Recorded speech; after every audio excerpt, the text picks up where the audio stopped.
안녕하세요 친구들, TV중학사회 1 수업의 유소진입니다. 자, 이번 시간은 바로 인구가 밀집한 지역에 대해서 알아보도록 할 겁니다. 밀집, 많이 모여있다는 얘기죠. 사람들이 많이 모여있다는 건 그만큼 유리한 이 조건을 갖추고 있다는 것일 텐데요. 먼저 동남아시아 지역에 대해서 알아보도록 할게요. 동남아시아 지역은 지금 보시다시피 이제 바다 쪽으로 이렇게 삐죽히 튀어나와 있는 반도의 형태를 이제 가지고 있고 또 섬으로 이루어진 지역에 해당합니다. 열대 계절풍 기후가 나타나기 때문에요. 이런 계절풍의 영향으로 벼농사가 참 잘 되고 먹을거리가 풍부하다 보니 사람들도 많이 모여들 수 있었던 거죠. 자, 그리고 그 다음 지역으로는 바로 서부 유럽이 있습니다. 서부 유럽 같은 경우는 서한해양성 기후가 나타나는 지역입니다. 일단은 동남아시아와 마찬가지로 바다 근처에 있기 때문에 또 바다의 영향을 많이 받았던 거죠. 이 서한해양성 기후는 온화하기 때문에 사람들의 활동에 유리했고요. 또 이 지역은 일찍부터 산업혁명이 시작된 곳이었기 때문에 아주 오랫동안 산업의 발달이 이루어진 지역이에요. 그래서 일자리가 풍부하다 보니 마찬가지로 인구가 밀집된 지역이죠. 자, 이 두 지역에 관련된 내용들, 이 각각의 조건을 통해서 잘 이제 기억을 해두셔야 됩니다. 자, 오늘 놓치면 안 되는 필수 개념 한번 확인하실까요?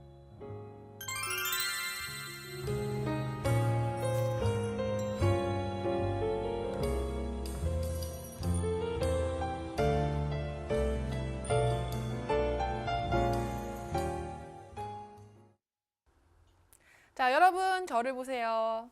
자, 지난 시간까지 해서 우리는요, 이런 사람들이 이제 살기에 좋은 그런 다양한 조건들, 이런 이제 내용들을 살펴봤죠. 그 중에서도 자연 환경 조건을 먼저 봤습니다. 그러면 그 조건들이 잘 조성이 되어 있는 곳에는 사람들이 많이 모여 있겠죠. 그래서 동남아시아와 서부 유럽에 대해서 이번 시간에 이제 공부를 해볼 것이고요. 자, 그런데 말이죠. 사람들이 많이 모여드는 식당이라 하더라도요, 똑같은 메뉴의 이 음식을 파는 게 아니더라고요. 그렇듯이 이 동남아시아와 서부 유럽도 둘 다 사람들이 많이 밀집된 지역이긴 하지만 각각 가지고 있는 좋은 유리한 조건들이 달라요. 그래서 우리는 그 다른 조건들을 촘촘하게 한번 살펴보는 시간을 가져보도록 할 겁니다. 이렇게 이제 조건들을 하나하나 보다 보면요, 어느 순간 우리가 이 주변의 환경들을 새롭게 보고 있기 시작할 거예요. 자, 그럼 지금부터 우리 꼼꼼 개념 정리 시작해 보도록 합니다.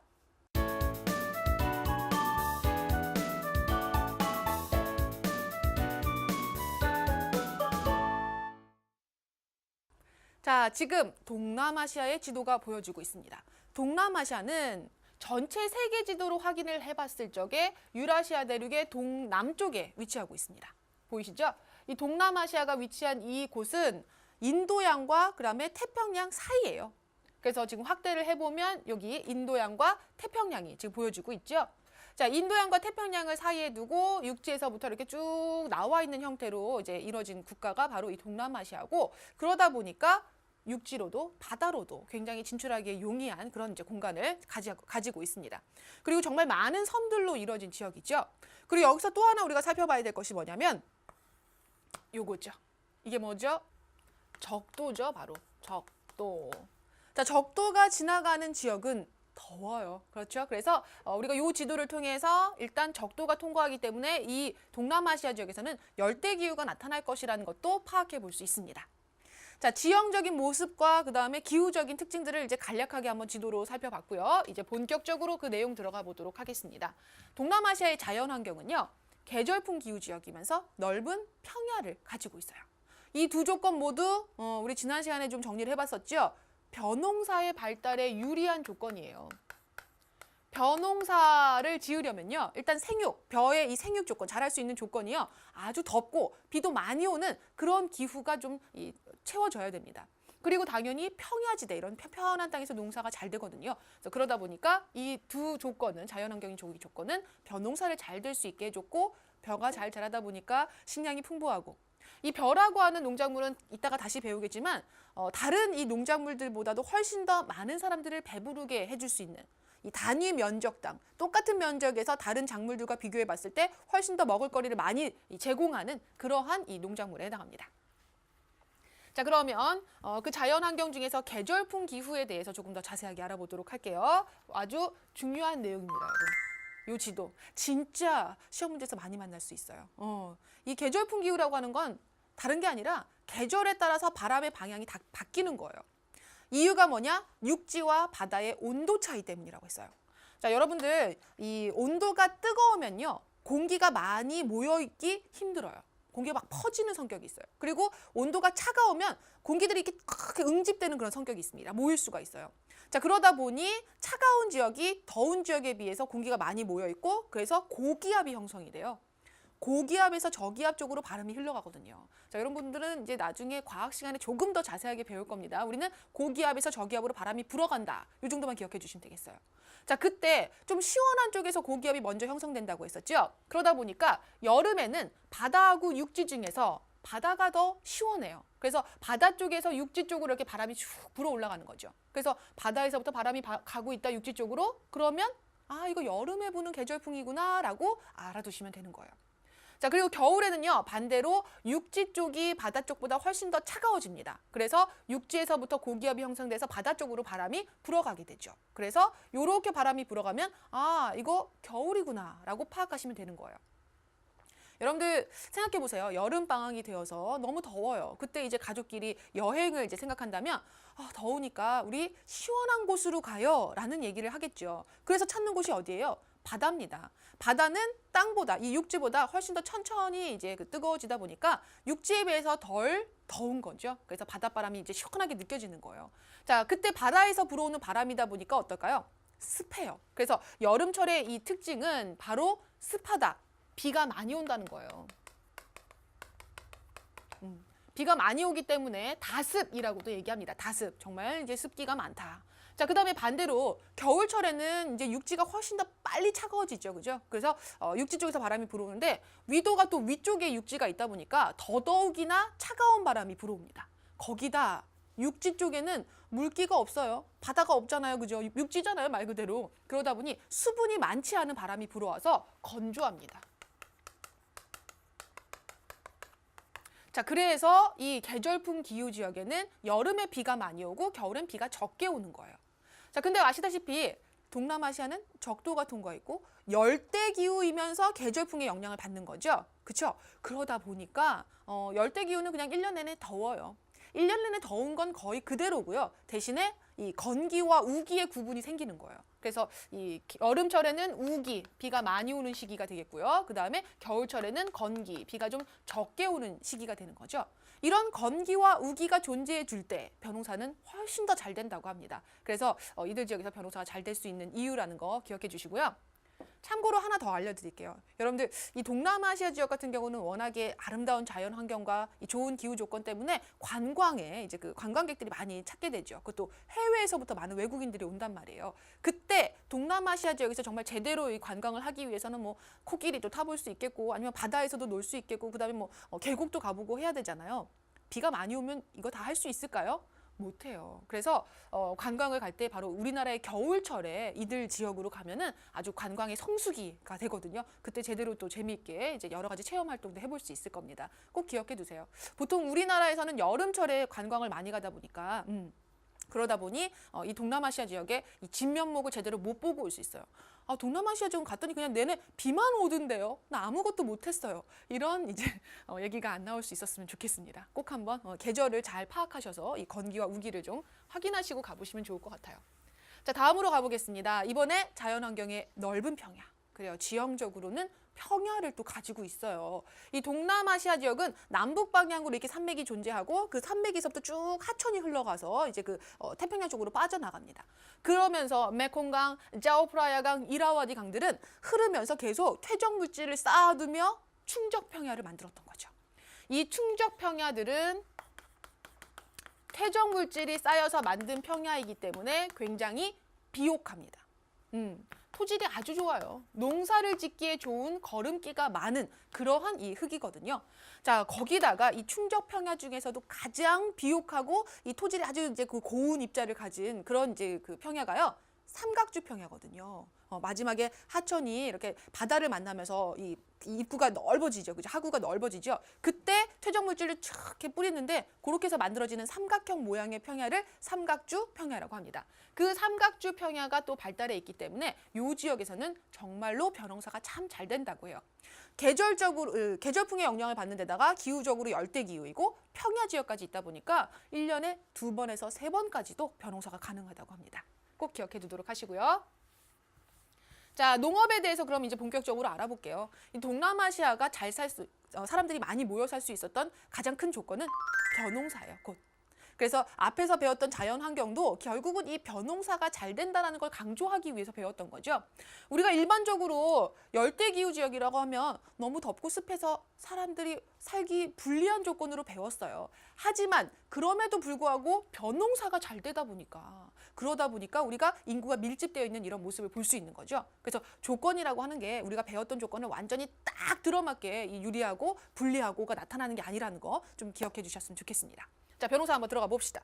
자, 농업에서 벼농사가 발달했는데 바로 고온 다습한 기후, 여름철에 나타나죠. 여름 계절풍의 영향을 받아서 그리고 넓은 평야가 있기 때문에 벼농사가 발달합니다. 그것도 1년에 이기작이 가능하다. 이기작, 1년에 같은 작물을 2번 재배해낼 수 있는 것, 수확할 수 있는 것을 얘기합니다. 그런데 이기작뿐만 아니라 3기작이 가능하기도 합니다. 우리나라 같은 경우는 이모작이라고 하죠. 이기작은 같은 작물을 2번 하는 것이고요. 이모작은 벼를 한번 생산하고 다음에 보리 이런 식으로 다른 작물을 이제 수확할 수 있는 걸 얘기해요.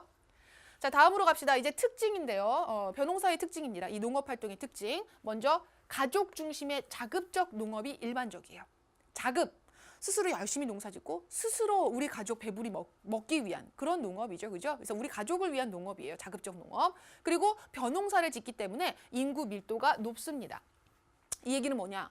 벼농사가 그만큼 많은 노동력을 필요로 하다는 얘기입니다. 그래서 혼자서 이 재배를 할 때보다는 두 사람보다는 세 사람보다는 네 사람 할 때 훨씬 더 그 양이 더 많이 늘어나게 되는 거예요. 그냥 똑같은 비율이 아니라 아주 그냥 크게 그 이제 비율이 늘어나는 걸 확인해 볼 수가 있기 때문에 그래서 이 농사를 더 잘 되게 하기 위해서 이 가족 식구를 늘리려고 노력하는 거죠. 왜? 아까도 얘기했지만 가족 중심이라고 했죠. 사람들이 많이 필요하고 그럼 가족을 늘려야죠. 그러다 보니 이 벼농사가 발달한 지역은 특히나 이 자녀들을 많이 이제 그 다산이라고 하죠. 그죠? 이 많이 낳는 그런 모습을 보여주게 됩니다. 그래서 우리나라 같은 경우도 벼농사가 주로 이루어졌고 그래서 보면 아들 이제 딸들의 숫자가 우리 과거에 이제 그 어르신들 같은 경우는 7명, 8명 막 이렇게 많이 낳으시잖아요. 다 그런 이유가 있었습니다. 자, 거기다가 평야가 부족한 지역은 너무 아까운 거예요. 이 기후 조건이. 거기다 토질도 좋거든요.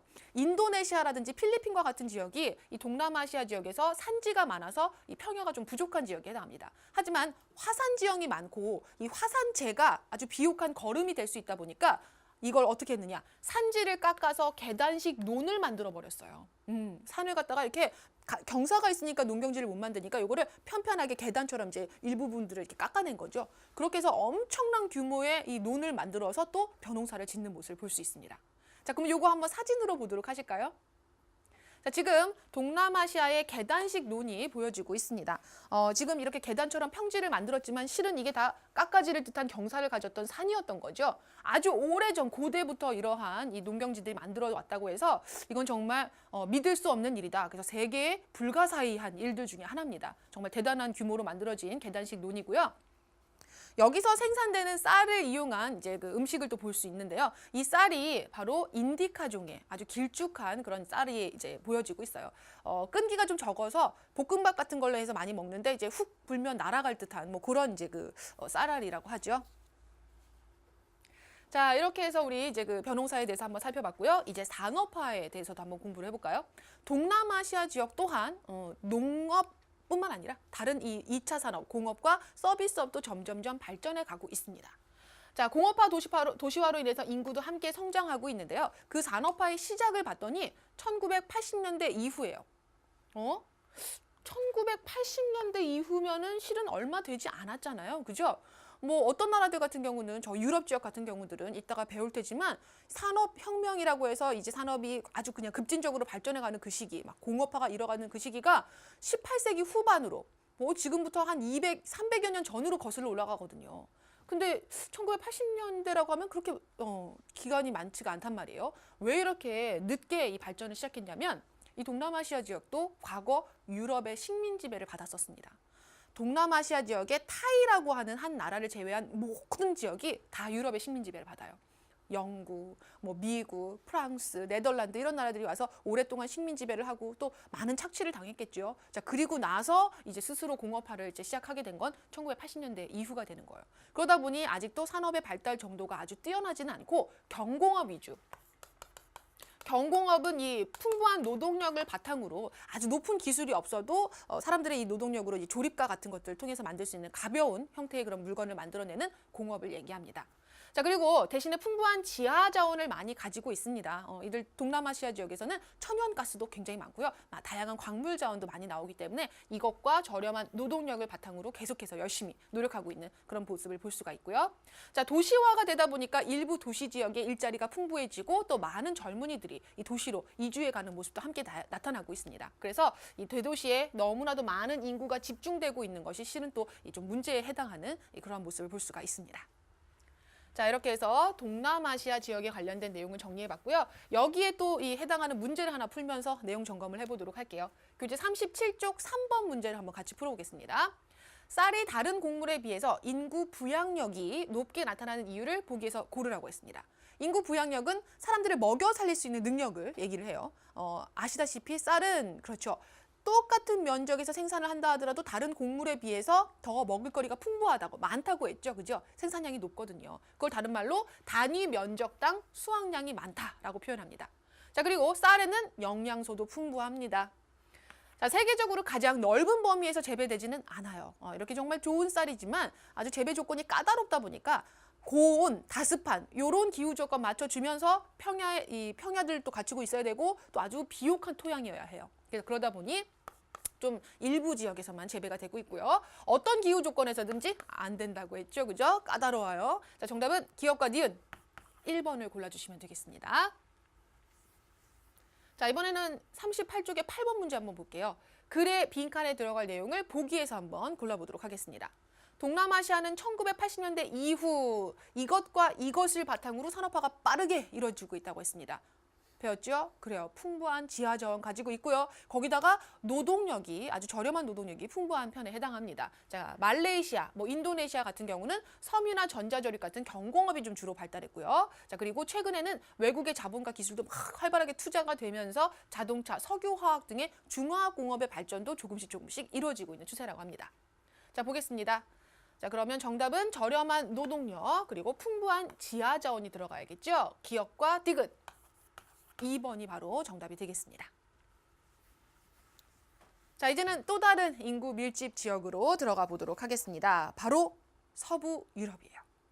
자, 유럽은 우리나라가 이제 그 유라시아 대륙의 동쪽 편에 있다면 서쪽 편에 있는 그런 이제 그 국가들이 막 모여 있는 곳을 유럽이라고 하죠. 그 유럽도 서부 유럽이 인구가 밀집돼 있다는 거예요. 자, 보겠습니다. 지금 요게 전체적으로 유라시아 대륙이고 동쪽 끝에 우리가 있고요. 그다음에 서쪽 끝에는 바로 유럽이 있어요. 자, 그것도 이제 서부 쪽이 제일 끝자락에 있는 나라들이 지금 보여지고 있는데 아일랜드, 영국, 룩셈부르크, 프랑스, 독일 이런 나라들이 바로 서부 유럽에 해당합니다.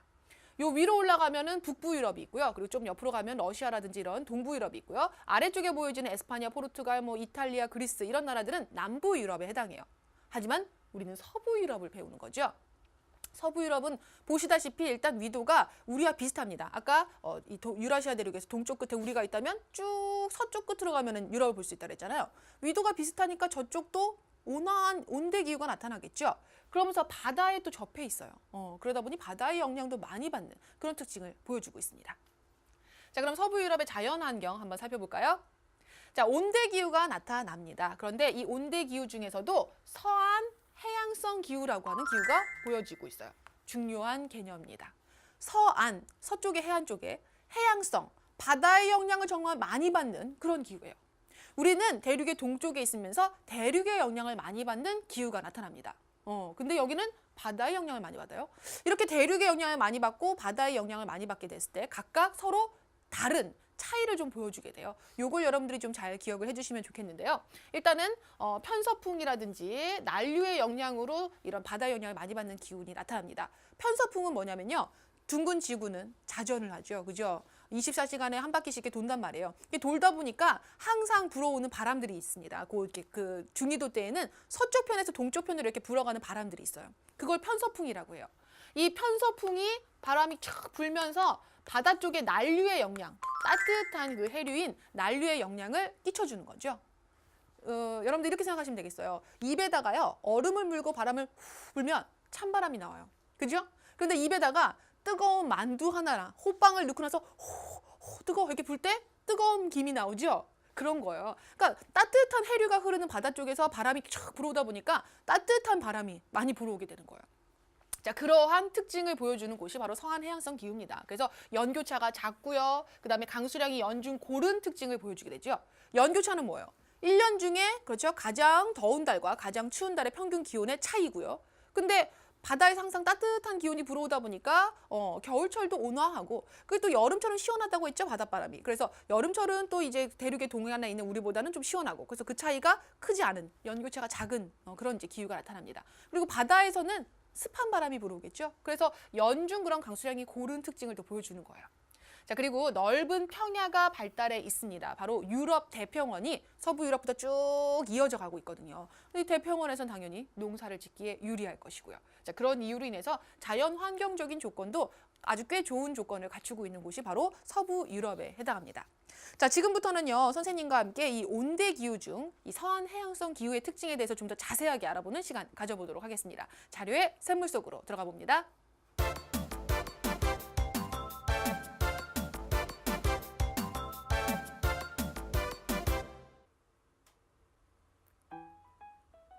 자, 이제 자료의 샘물 속으로 들어왔습니다. 이 자료의 샘물 속에는 바로 온대 기후에 관련된 자료들이 모여 있습니다.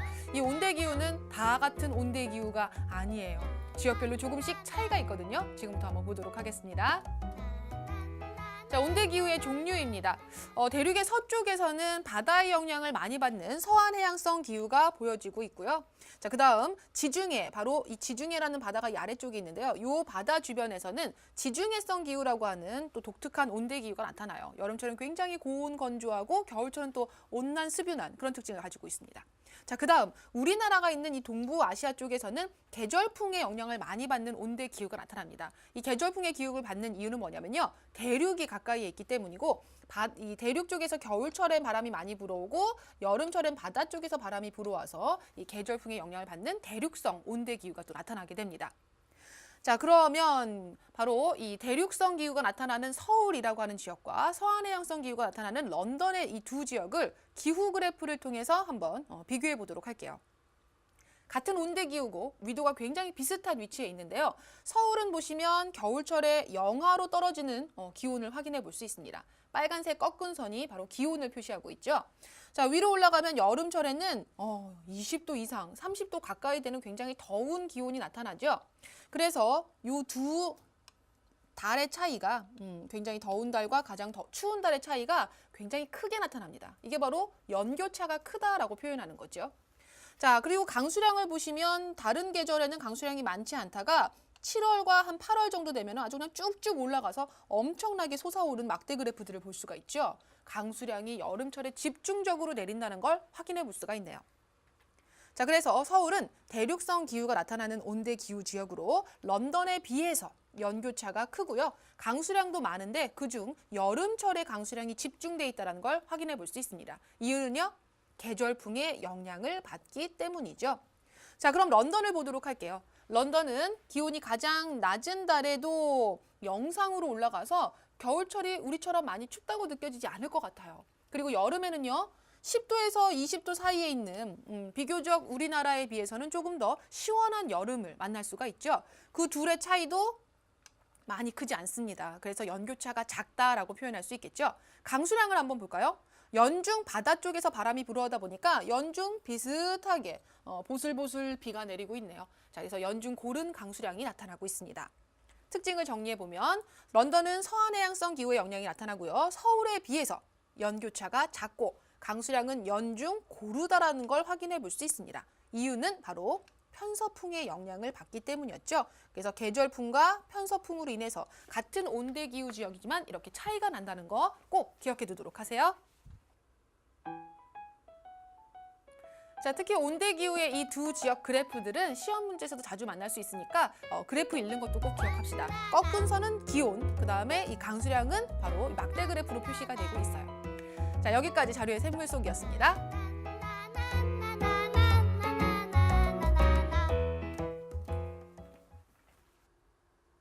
자, 이제는 우리 서부 유럽에서 이루어지고 있는 농업에 대해서 한번 공부를 해보도록 하겠습니다. 농업이 참 독특한 농업이죠. 혼합 농업. 혼합 농업하면은 선생님 항상 바닐라와 초코 아이스크림, 혼합 아이스크림 생각나는데 그래요. 혼합은 섞는다는 거죠. 여러 가지를 같이 한다는 뜻인데요. 왜 이렇게 같이 할까요? 한번 보도록 하겠습니다. 자, 일단은 이들 지역은 벼농사를 짓기 아주 좀 불리한 조건이죠. 벼농사를 짓기는 힘든 조건이죠. 여름철에도 좀 우리보다 서늘하고, 그렇죠? 강수량도 그냥 연중 고르게 비슷하게 정도로 내리지 많지 않아요. 그건 벼농사를 하기 어렵다는 거예요. 그러다 보니까 뭐 밀농사라든지 보리농사 같은 것들을 하게 되는데, 그리고 또 실은 알고 보니까 이 유럽에 있는 평원이 토질이 그렇게 또 비옥하지도 않다고 합니다. 그래서 밀농사, 보리농사를 해도 배부를 정도로 많이 식량이 생산되지가 않더라고요. 곡식만으로는 안 되겠다는 생각을 한 거죠. 그래서 고기를 같이 먹게 됐어요. 그래서 여러분들 그 서양식의 음식 하면 딱 떠오르는 게 어떤 거예요? 빵, 그리고 스테이크잖아요. 그래서 이제 고기도 같이 먹는 그런 이제 식단들이 딱 떠오르실 텐데 바로 그랬던 이유가 곡식이 풍부하지 않았기 때문이었습니다. 자, 결국은 사람들이 먹을 밀이나 보리와 같은 것들 또는 뭐 호밀 이런 것들을 이제 재배를 하는 식량 작물을 재배하는 곡물 재배가 보여지고요. 그리고 또 가축을 함께 길러서 거기서 이제 소나 돼지를 통해서 고기를 얻게 되는 거죠. 그리고 소나 돼지 사람보다 훨씬 많이 먹어요. 하지만 이제 소가 돼지가 먹을 이제 그런 이제 사료들은 뭐 목초지라든지 그냥 풀이죠, 그죠? 또는 뭐 사탕무라든지 아니면 뭐 옥수수라든지 감자와 같은 것들을 이제 그 재배를 해서 이 소에게 돼지에게 이 사료로 제공을 합니다. 그림을 보시면 알겠지만 식량 작물에다가 목초지 그리고 가축을 사육하는 축사와 사료 작물을 재배하는 또 이제 경지가 따로 있죠. 이렇게 여러 가지가 섞여질 수밖에 없었던 이유 좀 잘 기억해 주시면 좋겠습니다. 혼합 농업이라고 이 세 가지를 같이 하는 걸 얘기하고 있어요. 자, 그 다음에 오늘날의 농업을 보니까 또 좀 다른 모습입니다. 혼합 농업이 이루어지는 지역들도 있지만 이 혼합 농업은 자급적으로 스스로 먹기 위해 했던 아주 오래전부터의 그런 농업 형태였고요. 오늘날의 유럽 지역은 어때요? 산업이 참 많이 발달했죠. 도시화가 이루어졌죠. 사람들이 농사를 짓는 생활보다는 2차, 3차 산업에 종사하며 살아가고 있어요. 도시에서. 그러다 보니 자신들이 먹을 거는 그렇죠. 사서 먹게 되죠. 그래서 이 도시에 있는 사람들을 이제 대상으로 판매를 위한 목적으로 농업이 이루어지게 됩니다. 자, 그러한 농업을 상업적 농업이라고 해요. 판매를 위한 목적으로 하는 농업. 그리고 판매를 할 때 누구에게 판다고요? 도시에 있는 사람들에게 주로 판매를 하죠. 도시가 아주 큰 시장이죠. 그렇죠? 그래서 이 도시 가까이에 교통이 편리한 지역에서 이러한 농업이 이루어집니다. 그것을 근교 농업이라고 해요. 근자는 가깝다, 교자는 교통이 편리한 그렇게 생각하시면 됩니다. 그래서 교통이 가까운 도시 근거리 내에서 상업적인 모습으로 농업 활동이 이루어지고 있습니다. 그때는 상품의 가치가 높고 또 이제 그 가격을 비싸게 받을 수 있는 그러한 이제 그 농업을 할 때 더 유리하겠죠. 그러다 보니 원예 농업이라든지 낙농업이 주로 발달했습니다. 원예 농업은 꽃이나 채소 같은 것들을 재배를 하는 걸 얘기하고요. 낙농업이라고 하는 거는 젖소를 기르고 거기서 우유를 얻는다든지 또는 이 우유를 가공해서 버터, 치즈, 요구르트 같은 거를 만들어내는 농업을 이야기를 해요. 다들 이제 도시의 사람들이 많이 선호하는 채소이고 꽃이고 또 낙농 제품들이죠. 그리고 또 중요한 건 신선도를 잘 유지해야 하는 것들에 해당합니다. 그래서 도시 근처에서 빠르게 제공을 해줄 필요가 있었던 거죠. 자, 그리고 또 높은 경제 발달 수준도 서부 유럽의 인구가 밀집할 수 있었던 조건입니다. 요거는 사회 경제적인 요인에 해당하는 건데요. 이것이 굉장히 중요한 또 요인이 지금도 되고 있죠. 내륙수운이 발달했어요. 내륙수운은 뭐냐면 육지 안에서 흐르는 하천이나 뭐 호수들을 이용해서 이 국가 간의 그런 이제 교통로 역할을 하는 그런 수운들을 얘기를 하고요. 겨울에도 하천이 얼질 않아요. 그리고 수위가 일정합니다. 수위는 뭐냐면 물의 높이, 이걸 얘기합니다. 우리나라 같은 경우는 여름철에 집중적으로 비가 내리니까 여름철엔 수위가 확 높아졌다가 봄과 가을, 겨울 지나면서 막 이렇게 막 수위가 막 낮아지기도 하고 그래서 그 차이가 크거든요. 근데 여기는 연중 고른 강수량 때문에 수위도 일정하고 그러니까 항상 비슷한 그런 조건을 가지고 배가 다닐 수가 있는 거죠. 자, 라인강이라고 하는 국제 하천의 운하가 또 이 교역의 발달에 굉장히 많은 조건이 되고 있는데요. 라인강은 알프스 산지에서 발원을 해가지고 스위스 흘러, 독일 흘러, 네덜란드 흘러, 북해로 흘러 들어가는 여러 나라를 거쳐가는 그런 하천이에요. 그러다 보니 여러 나라들을 또 연결해주는 중요한 이제 그 교통로의 역할을 했겠죠. 자, 다음으로 산업혁명입니다. 실은 유럽 지역은 이게 또 제일 중요한 요소네요. 산업혁명의 발상지입니다. 산업혁명은 1차 산업 위주의 산업을 하고 살아가던 인류가 2, 3차 산업으로 확 뛰어넘게 되는 그 기준이 되는 이제 그 시점인데요. 그래서 공장제, 기계공업이 시작되고 훨씬 더 많은 상품이 생산되는 그런 모습을 보여줬죠. 이게 바로 영국에서부터 시작을 했습니다. 18세기 후반 영국에서 산업혁명이 시작됐고 영국 주변에 있는 프랑스나 독일 등으로 이 산업혁명이 전파가 되면서요. 아주 오랜 이 공업의 역사를 가지게 돼요. 자, 그로 인해서 지금도 공업화와 도시화가 잘 이루어져 있고 사람들이 거주하기에 좋은 경제적인 조건을 갖추고 있었던 거죠. 자, 이렇게 해서 우리가 서부 유럽이 가질 수 있었던 인문 환경, 이 사회 경제적인 조건까지 한번 정리를 해봤습니다. 이제는 문제를 통해서 한번 배운 내용을 점검을 해보도록 할까요? 자, 37쪽에 있는 개념하기 문제입니다. 서로 관련 있는 것끼리 연결을 해보도록 할게요. 자, 벼농사는 어떤 기후 조건이 좋더라? 비도 많이 오고 아주 더워주면 좋죠. 고온, 다습한 기후에 적합하고요. 원예 농업, 꽃이나 채소 같은 것을 재배해서 상품 판매를 위해서 이제 하고 있는 그런 농업의 형태죠. 바로 대도시 부근에서 상업적인 농업의 형태로 이루어지고 있습니다. 자, 혼합 농업은 섞었어요. 그죠? 그냥 곡물로만은 배가 부르지 않아요. 그래서 이 고기를 이제 먹기 위해서 소나 돼지를 키우고 소나 돼지를 키우기 위해서 또 이제 사료용 작물을 함께 재배하는 거였죠. 자, 이렇게 연결하시면 되겠습니다. 자, 다음은 5번 문제입니다. 괄호 안의 내용 중에 알맞은 말의 동그라미 표를 해보도록 할게요. 자, 계절풍 기후 지역에서는 여름철에는 어디에서 바람이 불어올까요? 여름철에는 육지와 바다 중에서 어디가 더 시원할까요? 시원한 바다. 그렇죠. 바다에서 바람이 육지 쪽으로 그래서 불어옵니다. 그래서 바다에서 바람이 불어오고요. 서부 유럽은 대륙의 동쪽 끝에 있는 우리나라보다 훨씬 더 연교차가 작죠. 연중 바다의 영향을 받아서 여름은 우리보다 시원하고 겨울은 우리보다 따뜻해요. 그래서 연교차가 이렇게 작아진 거죠. 자, 겨울 계절풍은 여름 계절풍에 비해서 보통 육지가 차가워지니까 육지에서 바다로 불어오잖아요. 그래서 아주 건조합니다. 그리고 차갑죠. 자, 이렇게 건조하다라고 동그라미 해주시면 되겠습니다. 자, 이제는 조금 더 많은 문제들을 통해서 우리의 실력을 쭉쭉 끌어올리는 시간입니다. 점수 팡팡 실력 키우기 들어갑니다.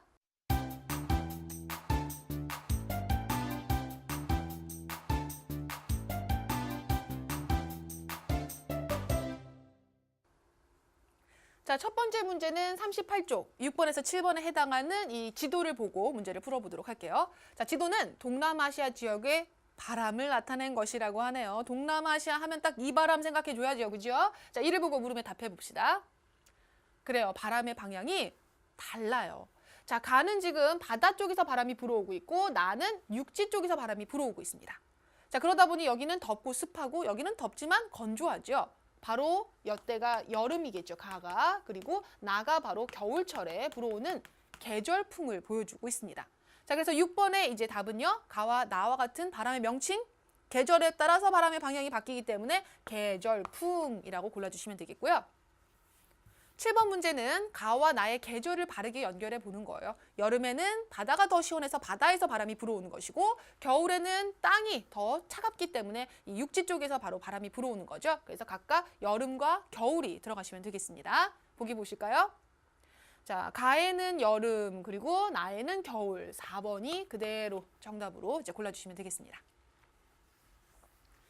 자, 이번에는 38쪽 10번 문제입니다. 서부 유럽의 자연환경에 대한 설명을 옳은 거 보기에서 한번 골라보도록 할게요. 서부 유럽. 연중 편서풍과 난류의 영향을 받아요. 맞습니다. 자, 넓고 평탄한 유럽 대평원이 쭉 펼쳐져 있습니다. 그래서 농업활동에 유리한 조건이었죠. 비슷한 위도에 있는 대륙의 동쪽에 있는 뭐 우리나라 같은 이제 그런 지역보다 연교차가 훨씬 더 크면 우리보다 크면 어떡해요? 우리 막 영하로 뚝 떨어졌다 막 30도로 올라가고 막 그런데 그것보다 더 크면 좀 그런데 바다의 영향을 받다 보니까 그보다 연교차가 작죠. 그래서 이 부분이 틀렸고요. 라인강이나 센강과 같은 이제 그 하천들은요. 이 여름과 겨울의 유량 차이, 흐르는 물의 양의 차이가 크대요. 연중 고른 강수량을 보이는데 어디서 물이 따로 들어오나요? 아니겠죠? 연중 강수량이 이제 고르게 이제 내리다 보니까 유량도 일정합니다. 자, 정답은 기역과 니은 1번을 선택하시면 되겠습니다. 자, 이번엔 11번 문제입니다. 38쪽에 그림이 보니까 서부 유럽에서 행해지고 있는 그 대표적인 농업의 형태래요. 자, 그랬을 때 이 농업 방식의 명칭은 무엇이냐고 물어봤습니다. 그림 볼까요? 자, 그림을 보니까 집이 있고요. 그리고 여기 보니까 방목지라고 해서 소나 또는 뭐 양을 키우는 그런 이제 장소들이 보여집니다. 그리고 얘들 먹여야죠. 그래서 풀을 키우고 있습니다. 그리고 또 귀리나 사탕무와 같은 감자와 같은 또 다른 이런 사료 작물도 재배하고 자신들이 먹기 위한 뭐 보리라든지 밀과 같은 것들도 재배하고 있어요. 자, 이렇게 해서 곡물 농업과 그다음에 가축을 기르면서 사료용 작물들을 함께 이렇게 이제 기르고 있는 농업의 형태가 보여지고 있죠. 섞었네요. 그렇습니다. 섞었어요. 혼합 농업 골라내시면 됩니다. 다음 문제 한번 보도록 하겠습니다. 자, 지도에 A하고 B에 해당하는 말이 바르게 연결된 것을 찾는 문제입니다. 지도 보실까요? 아, 여기 어디죠? 자, 여기 지금 서부 유럽 쪽이 보여지고 있습니다. 영국이라든지 뭐 프랑스나 독일과 같은 나라들이 있는 서부 유럽의 위치가 여기죠, 그죠? 자, 이 서부 유럽 쪽에 보니까 A가 이렇게 쭉 불어가는 바람이 보여지고 있고, B가 바람이군요. B가 바람이 이렇게 불어가고 있고요. A 쪽에는 이렇게 해류가 이렇게 쭉 흘러가고 있죠.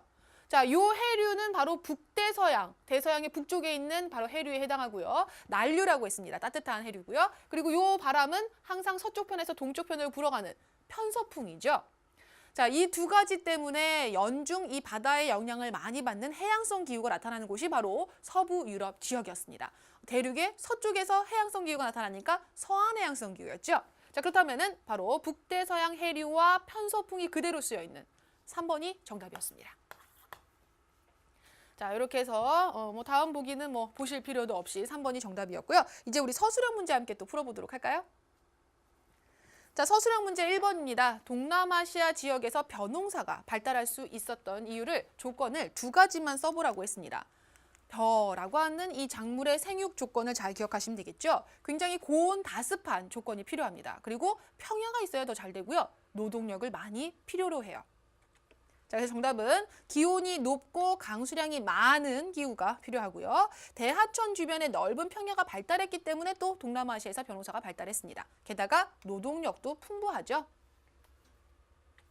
자, 다음은 3번 문제입니다. 서부 유럽에 인구가 밀집되어 있는 이유를 자연 조건의 관점과 인문 조건의 관점에서 각각 한 가지씩 서술하는 거예요. 그래요. 서부 유럽은 자연 조건은 서한 해양성 기후가 나타나서 인간의 활동에 좀 유리했습니다. 게다가 뭐 대평원도 있어서 농업도 잘 될 수 있었죠. 인문 조건으로 사람들이 만든 사회 경제적인 부분에서 특히 경제적으로 굉장히 산업화 도시화가 빠르게 이뤄진 지역이었죠. 자, 자연 조건, 기후가 온화하고 넓은 평야가 있고요. 인문 조건, 일찍이 산업혁명이 일어났기 때문에 산업화가 빠르게 진행되어서 지금도 경제 수준이 높은 지역이기 때문이네요. 자, 이렇게 해서 문제도 한번 다 같이 풀어봤습니다. 자, 이번 시간에도 미션 한번 알아볼까요? 자, 오늘의 미션입니다. 서부 유럽에 영향을 주는 바람이 있었죠. 그 바람의 이름 딱 세 글자인데요. 이 세 글자의 이름을 써서 삼행시 한번 지어보도록 할까요? 독특한 여러분들의 그런 재치 있는 아이디어 삼행시에서 잘 표현을 해주시면 참 좋을 것 같아요. 기대하고 있도록 하겠습니다. 자, 이번 시간은 여기까지고요. 선생님은 다음 시간 또 여러분들 만날 시간을 기다리고 있도록 하겠습니다. 다음 시간에 만나요.